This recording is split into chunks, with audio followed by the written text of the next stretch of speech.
Food is never just food. Food is just the appetizer. Connection is the multi-course meal we're actually sitting down for. So pull up a chair. You're at the table with us. Today marks the 5th anniversary of Juneteenth being recognized as a federal holiday here in the United States. A day that honors freedom, resilience, and really the ongoing journey toward equality, really. And in that spirit, I wanted to invite a guest today that I felt really is one of my favorite people in the world. I'm not going to lie. He is one of the most respected and recognizable chefs in San Diego County, my hometown, and someone whose story, perspective, and continued commitment to community is something that I just really, truly feel inspired by.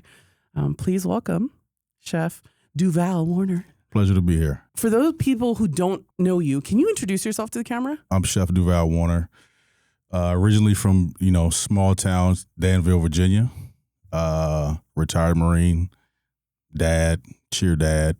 So that's me. Here on Bitefully, we explore food memory archives, is what I call them. Everyone has these memories that really kind of take you back to who you are, where you come from, because in my opinion, food is this kind of living archive of these memories that remind you of where you come from, where you've been, and really sometimes even where we're going, right? Absolutely. Close your eyes for me. And I want you to take me back. There's a beautiful meal in front of you. Where are you? What are you smelling? Who's around you? What are you hearing? What are you listening to? And more importantly, what are you eating? This is an easy one for me. Like growing up, Southern Virginia, all the women in my family cooked. My Aunt Margaret was by far the best one. Her mac and cheese, potato salad, my Aunt Shanita's making, smoked neck bones, collard greens, cornbread. I mean, the Southern living for me is home. And so that's what I grew up and going into the culinary world, that's what I wanted to bring forth, to where I cook at. So would you say that a lot of the food that you're currently cooking is definitely inspired by that, by your upbringing? Every plate that I put out is some type of home for me. And it doesn't matter what it is or what type of dish it is or what region it's come from. I try to put my flair on it. Would you say that there's a specific dish that is if I could go back and eat one dish from those hands, what would that be? It's macaroni and cheese. Dude, me too. And I love mac and cheese. Is there something wrong with us? Elbow macaroni. Oh, we gotta specify. Yes, the pasta macaroni matters. and cheese does not have seashells in it. And I don't like seashells either. I don't get it. No bow tie pasta in the macaroni and cheese. Just leave it alone. No. In my family, we make this thing called Mexican mac and cheese, and so it's not. Don't judge me. It's Mexicans. We do things different. But we even toast the pasta. It's almost kind of like the way they make fideuà in Spain, where they toast the pasta, and then we'll do a little bit of tomato, which I know. Don't judge me. It's a little bit of tomato and some onion, and it's sautéed, so it gets very flavorful. And then we add different types of melting cheeses, but then we top it with cotija on top, and it's fire. So it's Mexican mac and cheese. It's delicious. I dream of that. That's it. I mean, I think, and I've said this before. No idea is original in the words of Nas, and it's really about how you grew up. Yeah.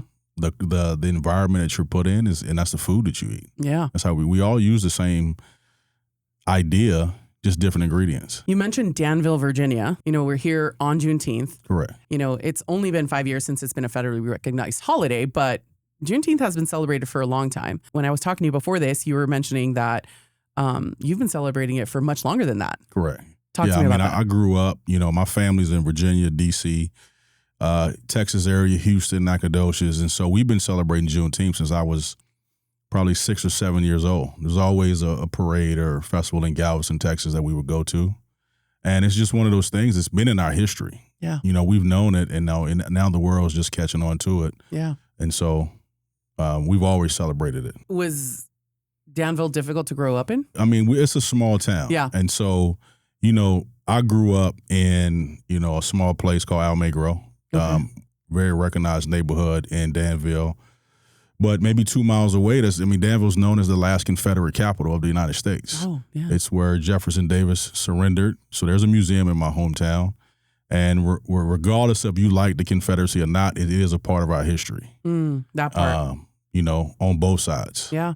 And so, but we also have, innovators like Clarence the 13X, who was the founder of the 5 Percenters. What is that? And so the 5 Percenters is the people who believe that it's a different type of religion based off of, the Muslim religion. Wow. And so I grew up learning about, these artifacts of our community, including a really good friend of mine and that I grew up with. His grandfather was Wendell Scott. He's the first African-American to win a NASCAR race. Okay. And his grandson is now taking on the Wendell Scott Foundation, and he's built a NASCAR school, and he's doing great things in that community. Growing up in that community, like we've had leaders to look up to, we've had historians to look up to, and it all plays into how what your upbringing is and how you are. And like my parents and my grandparents, and they stood on the forefront of the civil rights movement, and my mother being a lawyer and working with the NAACP. So I've learned those values. Yeah. And I've learned, and you pick up things all across the world where you go from. And, not only is Danville known for those iconic people, they're also known for what I brought you today. What you brought me today? What is that? Do I dare ask? Water. That's 100% moonshine.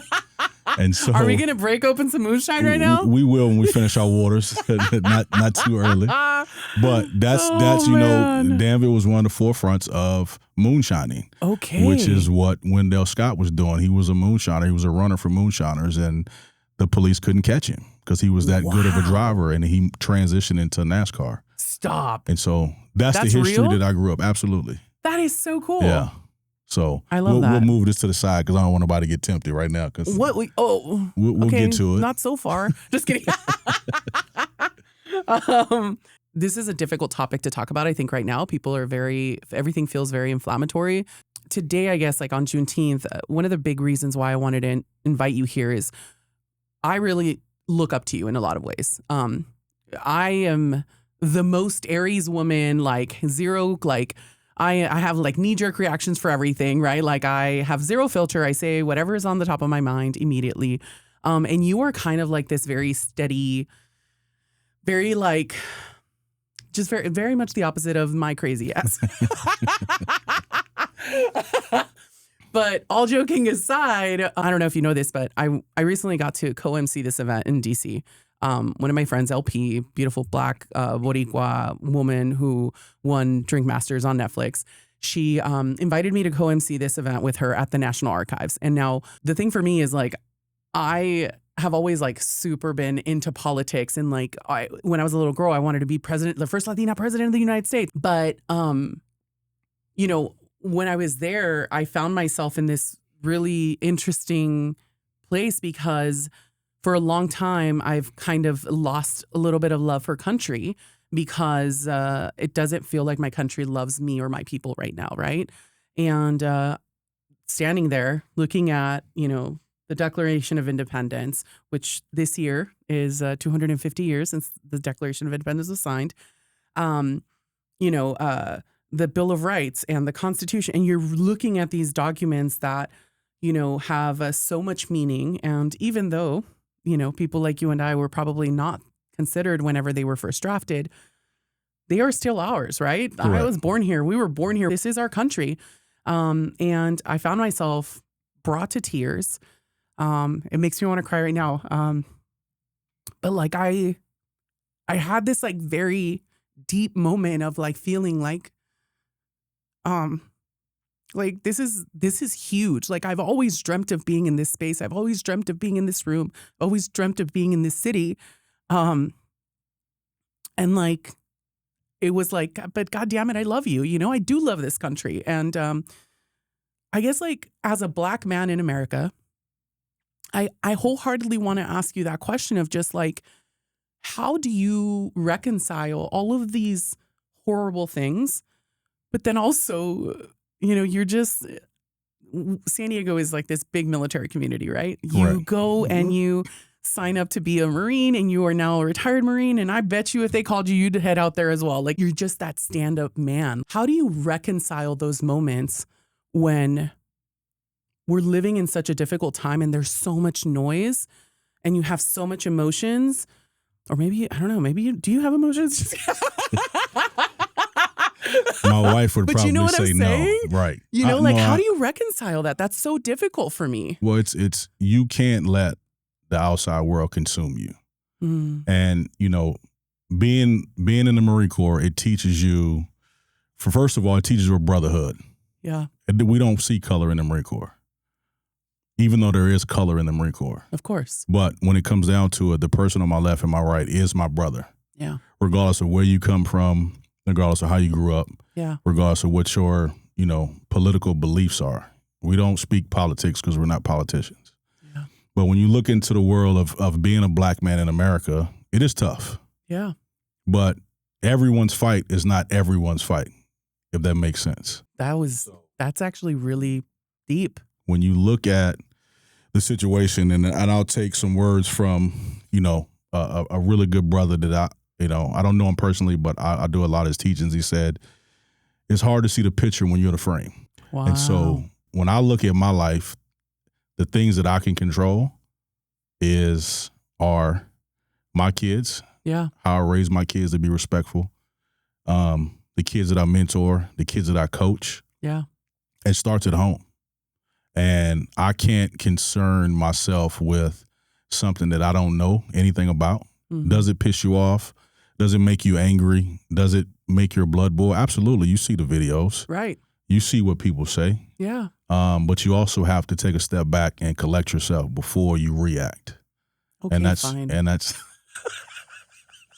you take that into the culinary world. So if I'm in the kitchen cooking and someone comes in the back and say, Chef, the guest asks for medium rare, and you cook a perfect medium rare steak, you can't walk out and to the table and be like, this is a medium rare steak. You can't? What do you do? I smile and I cook a new steak. No. That's what it's about. Like everyone may not know what an actual medium rare steak is. They could be thinking it's medium well. Yeah. So, our job in the service industry is to please. But, as an American, which we all are, yeah, that it says one nation under God. Yes. This is our country. Yeah. So I would never let anyone deter me from saying this is my country. I fought for the flag. Yes. If you ask one of my good partners, Brian Gomez, I dove on the ground for the flag. Wow. We were doing a ceremony and the flag flew off the flagpole. And I'm in full dress blues, white pants, and I dove on the ground for the flag. And that's what this country means to me. Yeah. I'll die for this country. Yes. Will I die for the people in this country? Probably not. And I think when people realize that we are one nation and stop fighting each other, lives will be a lot better. First of all, thank you so much for your service. Thank you. You are what makes this country incredible. And I can see that now. It's like you're more focused on community and what you can actually have impact in than rather than, to your point, watching a video and getting so riled up about it that we're not focusing on what we can do, which is boots on the ground right here in front of us with the people and the, and the kids and the community and et cetera, et cetera. All right. So you talk to me a little bit about Danville. Yeah.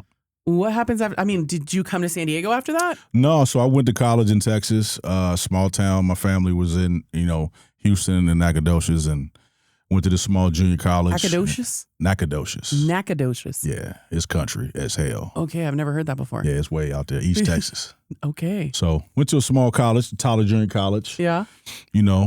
And it was different. Yeah. Growing up, quote unquote, the East Coast, Virginia. Right. And then, moving down south, it was a little different growing up, How? It's a lot slower. Okay. Interesting. I would assume it would be vice versa. No. Texas, it was slow. Okay. Yeah, they talk slow, music slow. But you learn to love it. Do you? You do. And I would probably go crazy, huh? Probably. Yeah. Probably. We're in a small town, like you couldn't even get alcohol. It was a dry county.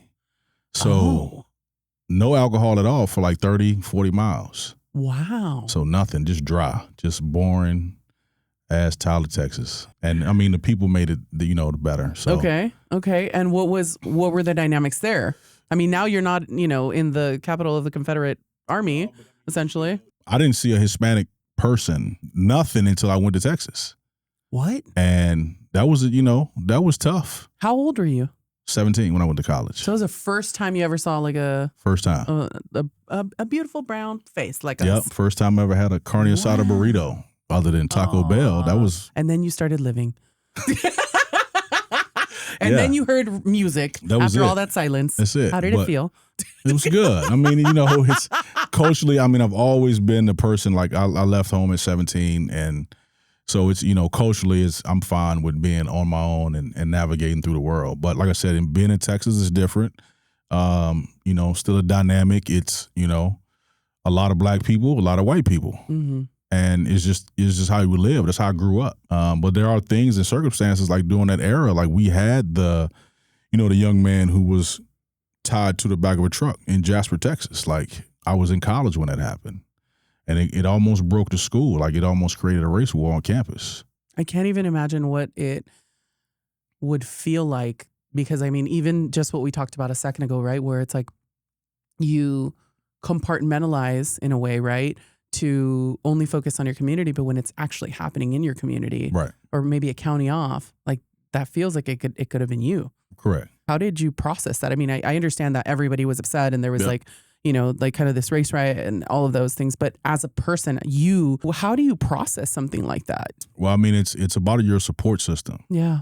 And I'm in Texas. My mom's not there, so you're by yourself. So I'm alone. So you have to depend on your support system. And if you don't have the brothers and sisters and the aunts and uncles that you can lean on, and there's no 97, there's no cell phones. Maybe one person in the dorm had internet, which was the dial-up internet. There's also no media outlets, right, that you can easily access other than newspaper or watching the news. So you just kind of have to sit with it, and you got to figure out like your moral compass, like where do you stand and how do you want to live your life? Yeah. Like, do you make a knee-jerk reaction and do something that could cost you the rest of your life? But you're not wrong. I mean, because that's I think what it comes down to, right? I mean, I can't even imagine.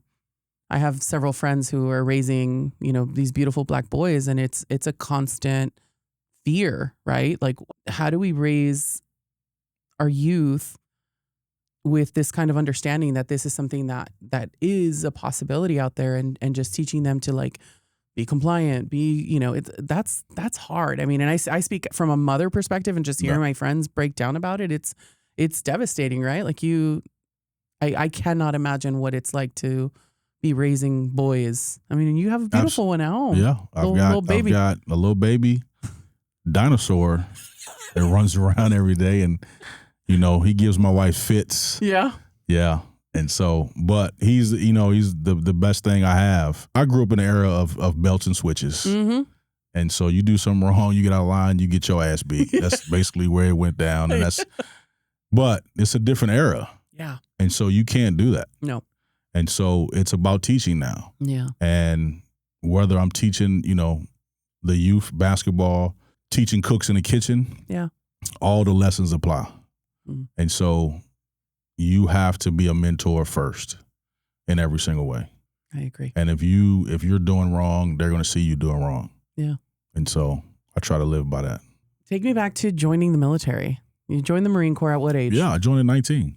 19. Yeah. Why did you decide to do that? Okay, I wasn't expecting you to start laughing. So my best friend, one of my best friends, Sean Woods, was in the Marine Corps. Okay. And he was like, hey, man, you want to go with me to drill weekend? And which is where the reservists, they go once a month, twice in the summer. And I was like, yeah, man. It's like a workout? No, so you do your job. So if you're a reservist, you only go once a month. And so we went down to Virginia Beach, and I'm seeing small tanks, and I'm seeing Amtraks, and I'm seeing all these Marines running around. And then like my brain has started to like, hey, man, I think I could do this. And so on the drive back home, I'm like, hey, man, what'd you do in boot camp? And he's just telling me. And I joined the Marine Corps that day. Okay, mister, I don't take knee-jerk reactions. Yeah, we got back. I called a recruiter, and I joined that day. And I left the boot camp 2 weeks later. Did you come to San Diego? I went to boot camp in South Carolina, and then my first duty station was San Diego. So you went to like Camp Lejeune? No. Well, for boot camp is Parris Island, South Carolina. Oh, Parris Island, that's right. And then Miramar is my first duty station. Okay. Yeah. So is that how you ended up migrating this way, or yep, San you like Diego. came here and you were like, I love this town? No. No, you didn't love this town. Okay, well, it's keeping it really honest now. Yeah. Yeah. It's different. Like I've been to Texas. Yeah. You know, I'm from Virginia. Right. Now I'm in San Diego. I don't know nothing about San Diego. What do you mean? Like I don't go to the beach. I'm not a beach person. Why not? Have you ever baked a cake? Mm-hmm. When do you take the cake out of the oven? When it's golden brown. That's when Jesus took me out. I don't need no more sun. This is all you get. This is it. I cannot believe you were like, I'm That's done. It. I'm good. I don't like hanging out I'm on perfectly the baked. beach. Like I'm this perfectly I'm baked. good. I don't need to be out here. So, I grew up around trees, like trees outside. Well, and greenery everywhere. Shade, green grass. But hot. Warm. This is hot out here. This is not. This is you it. get like the perfect like marine layer coming in. I'm totally You totally selling it. You trying to sell it. I'm totally trying to sell it. I didn't buy it. I mean, we have microclimates. You go to the mountains. I don't even know what that is. What do you mean? I'm from Danville, Virginia. No one has ever said anything about a microclimate in Danville, Virginia. All right. Well, we have 4 microclimates in San Diego. Thank you for letting me know that. The coast, the inland, the deserts, and the mountains. Yep. It's very cool. I see that. Are you still involved with the military at all? I try as much as possible. Okay. So, fortunate enough that Ranch 45 and Brant Beef, we donated to the Marines Family Day. So we went out and cooked steaks with the Marines. I mentor as much as I can. I still go on base. I love that. Still so committed to community. That's it. That's what it's about. Talk to me about in the kitchen. We talked about how you were raised by these incredibly strong females. Now you're at the head of Ranch 45, working with Brant Beef as like their ultimate brand ambassador. I mean, it's some of the best beef that you can get in the United States. It's just the marbling, the quality, just incredible. Yeah. I've had the incredible pleasure of working with it. And what I really want to know, though, is will you give us your pastrami recipe? No. Damn it.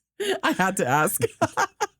Working at Ranch 45 and working for, Brant Beef and, Mr. Eric Brant, I mean, he is probably one of the best people, I've ever met in my life.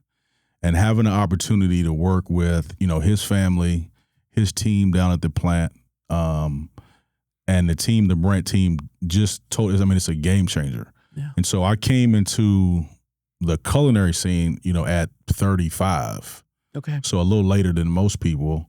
But the Marine Corps grounded me to say, like, I'm new to this. And so, having 2 people to look up to, and for one, in my eyes, the GOAT, Jason Knibb. Yeah. And having, intern at his restaurant. And then going over to work with Chef Barry at the racetrack. I've only used Brant Beef in my entire career. You lucky dog. And so it's like I joined the 95 Bulls and Jordan is there. Yeah. So all you got to do is keep up. Yeah. It's an awesome opportunity to work with this product. Owned, right? And it's family owned, 3rd generation. Wow. And they've been ranching since 1945, which, owed to the name Ranch 45. Oh, okay. That's the reason why we got that. Everyone gets to work with, ribeyes, New Yorks, tomahawks, fillets, but, you're working with the entire cattle and you get to see the process and you get to try everything. And it's like, I get to experiment. Yeah. And we get to work on other things. And Ranch 45 is morphed into this, butcher shop, restaurant, wine shop. We're putting in the next couple of weeks, we're putting in the Babimo's tasting bar. Oh, snap. These other concepts. We have Dirt Floor Barbecue. We have Aloha Rib Shack that we're premiering at the Del Mar Racing this year, the Thoroughbred Club. So we've had the spinoff from Tanner's Prime Burgers where, Chef Brandon Rogers has been an amazing, friend and mentor, just learning from someone who has 3 Michelin stars, how every day you work and every day you work with the people you work with, the product and the vendors and families and everything. It's been amazing. So That place is, ooh. I've had a great journey. Yeah. And it's like I said, I joined the 95 Bulls, and, you know, it's not easy because you got to keep up with the GOAT. Yeah. And so it's been awesome. For my last bite is what we call it. Okay. I wanted to ask you if you could cook, right?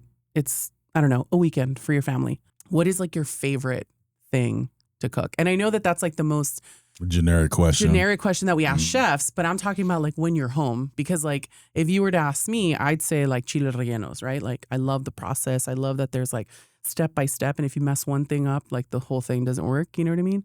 Yeah. Like it's very like methodical. It also like makes me focus. What is that one thing for you? So that's a tough question because it's not just one thing. So you're gonna build out a menu? If I could only cook one, I mean, I'm going. Let's make us hungry. Come on. I'm gonna smoke a brisket. We're gonna do some ribs. How? Which kind? Oh, beef ribs. Always beef. Yeah, it's always beef. Okay. We're gonna put a pot of collard greens on, mac and cheese, potato salad, and cornbread. What kind of potato salad? And there's only one kind of potato salad. Okay, well, let's describe yours to me. Remember when there's Mexican mac and cheese? You're right. So it's russet potatoes. Okay. Oh, specific. Oh, okay. Got it. Dang.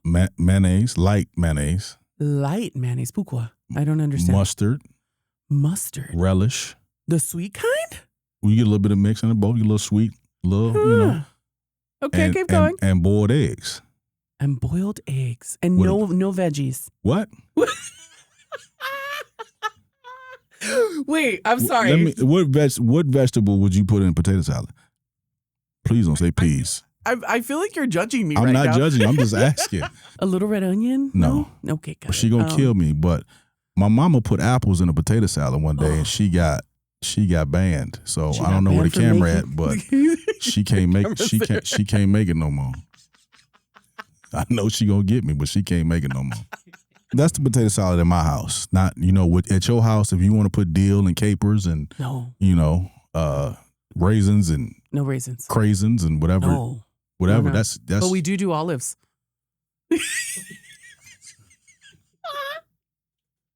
Your faces or everything. You're like, I'm sorry. What? So I travel with my own potato salad, so I'll bring it next time. Okay, so we going full gambit. Like, we like can't just mac do and cheese. What kind of mac and cheese are we talking? Huh? It's elbow mac and cheese. Oh no, but right. But like, are you doing like multiple cheeses? Like cheddar, sharp cheddar, just one. mild cheddar. Oh, just two. That's it. Okay. Do you do a roux? No.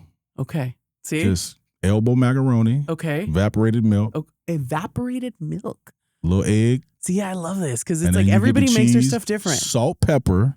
Oh my gosh, the amount of people that don't use salt and pepper. Ain't no paprika, ain't no onion powder, ain't no cream cheese. No heavy cream? That's it. You make it, you mix it, you put whole milk on top, cover it, bake it off. Oh, I have to try this. That's it. Come to Ranch 45. We got it. Is that every day? Okay, so that's your recipe there. Yes, every day. So the other day I gave you a pozole recipe. Yes, you did. Did you make it? I did. What, did it come out okay?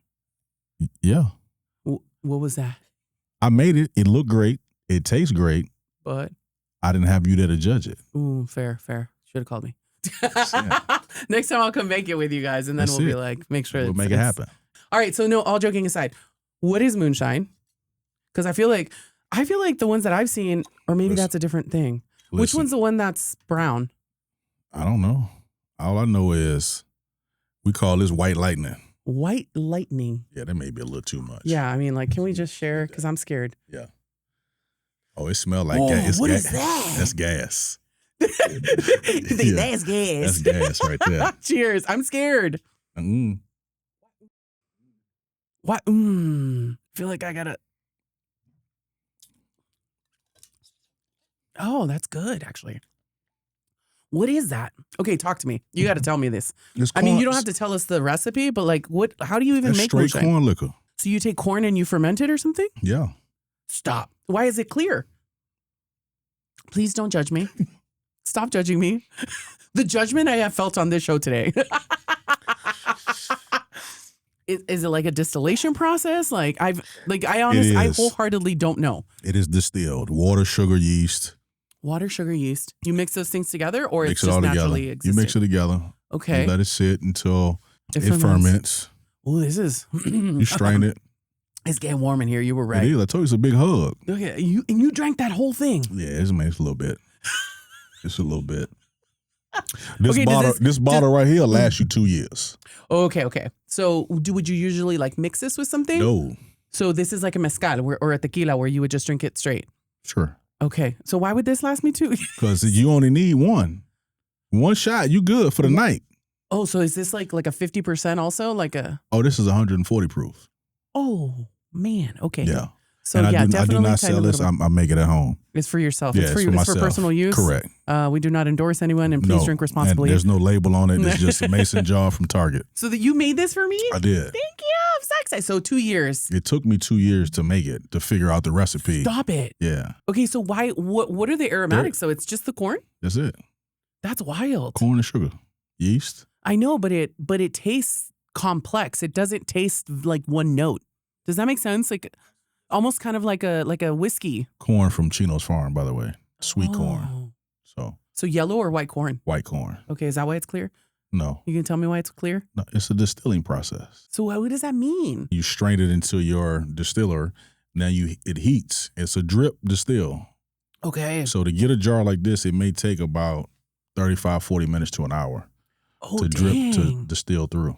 And then you take that first. So almost like it goes through a filter process type deal? Yeah, okay. I got this whole, thing. So you became a scientist is what you're saying? No, I'm just moonshine. Moonshine. Yeah. Mm-hmm. Yeah, so. From the South. Yeah. When my wife ever decides to leave San Diego and we move to Montana or something like that. Is that where you want to move? I just want to move. Just want to make moonshine and smoke brisket. Why are you going to leave San Diego? It's so beautiful here. You got too many microclimates. I just want one. A man connected to his family, connected to community, and connected to his moonshine. I love it. That's it. That's it. That's all you need. Matriarchs and moonshine. I love it. Thank you. Thank you. Every story we share here starts with food, but it rarely ever ends there. Because food holds memory, it holds culture, and of course, it reminds us of who we are and where we've come from. If something that you saw or heard today sparks something in your food memory, join us over on Instagram at BitefullyPod. And don't forget, food is the point, Connection, though, that's the reason why we're all here at the table. So we'll see you back here on Bitefully.